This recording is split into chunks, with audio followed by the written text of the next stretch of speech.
আসসালামু আলাইকুম, hey lovely viewers, welcome back to my channel. গরম, প্রচুর গরম, হ্যাঁ। আর গরমে কিন্তু আমরা অস্বস্তি বোধ করছি। আর এখন কিন্তু রিফ্রেশিংয়ের জন্য যে কোনো ড্রিঙ্ক আমরা খেতেই পারি। আর সেটা যদি হয় কাঁচা আমের, তাহলে তো কোনো কথাই নেই, কারণ কাঁচা আম কিন্তু এখন আমাদের চারপাশে অ্যাভেলেবেল। তো খুব সহজভাবে আজকের এই কাঁচা আমের জুসটা শেয়ার করব। আশা করি আপনাদের ভালো লাগবে, আর অবশ্যই আমার চ্যানেলটিকে সাবস্ক্রাইব করবেন। তো চলুন দেখে নিই আমরা কিভাবে জুসটা করব। প্রথমে জুসটা করার জন্য যেটা মেইন ইনগ্রিডিয়েন্টস সেটা হচ্ছে কাঁচা আম। তো আমি এখানে টাটকা কাঁচা আম নিয়েছি, এটাকে একটু গ্রেট করে নিয়েছি, ধুয়ে পরিষ্কার করে গ্রেট করে নিয়েছি। আর নিয়েছি 2 টেবিল চামচ চিনি, 1 টেবিল চামচ লবণ, আর একটা কাঁচা ঝাল। ঝালের পরিমাণটা কম দিবেন। আর হচ্ছে ফ্রেশ ঠান্ডা পানি লাগবে। তো ঝালের পরিমাণটা কম দিবেন, কারণ গরমে তো ঝালে আবার প্রবলেম হতে পারে।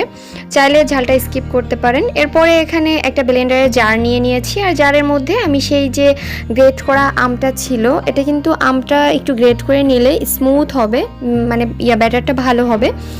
তো আমটা দিয়ে আমি কিন্তু বাকি যে উপকরণগুলো ছিল, চিনি, লবণ, এগুলোও দিয়ে দিচ্ছি। তো এরপরে একটু ফ্রেশ পানি দিব, বাট তার আগে একটুখানি ব্লেন্ড করে নিতে হবে। তো আমি প্রায় 15 সেকেন্ডের মতো ব্লেন্ড করে নিয়েছি। আর ব্লেন্ড করার পরে এখন ব্যাটারটা ঠিক এরকম হয়েছে, কোনো রকম পানি দেইনি, তাতেই কিন্তু এরকম হয়েছে, এরকম একটা স্মুথ একটা ব্যাটার হয়েছে। এর মধ্যে এখন প্রয়োজন মতো পানি দিতে হবে। তো আমি যেহেতু 2টো আম নিয়েছি, তাই আমার 2 গ্লাস হবে।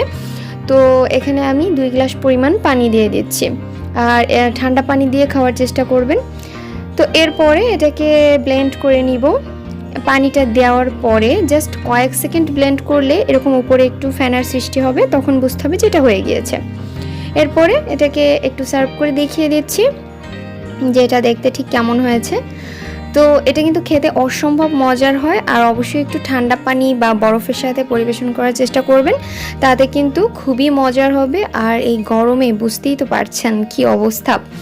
তো সবাই ভালো থাকবেন, আর আমার ছেলের জন্য দোয়া করবেন। অবশ্যই আপনার মূল্যবান কমেন্টটি আমার কমেন্ট বক্সে করবেন। আর অবশ্যই ভিডিওটি ভালো লাগলে একটি লাইক দিবেন, আর ভালো না লাগলে অবশ্যই ডিসলাইক দিতে পারেন, অ্যাজ ইউ উইশ। আর সবাই আমার রেসিপিগুলো বাসায় ট্রাই করবেন। আমার চ্যানেলের অন্য যে রেসিপিগুলো আছে ওগুলো একটু ফলো করবেন, আর আমাকে সবসময় উৎসাহ করবেন। আর আমার ভিডিওর ডেসক্রিপশন বক্সটা সবসময় ফলো করবেন। ভিডিওতে কোনো কথা স্কিপ হলে আমি ওখানে লিখে রাখি। তাই আজ এ পর্যন্তই, আবার কথা হবে অন্য কোনো এপিসোডে অন্য কোনো খাবারের সাথে। সে পর্যন্ত সবাই ভালো থাকেন, আর গরমে বেশি বেশি করে কাঁচা আমের জুস খান। আর অবশ্যই পাকা আমেরটাও খেতে পারেন, সেটা অন্য একদিন শেয়ার করব।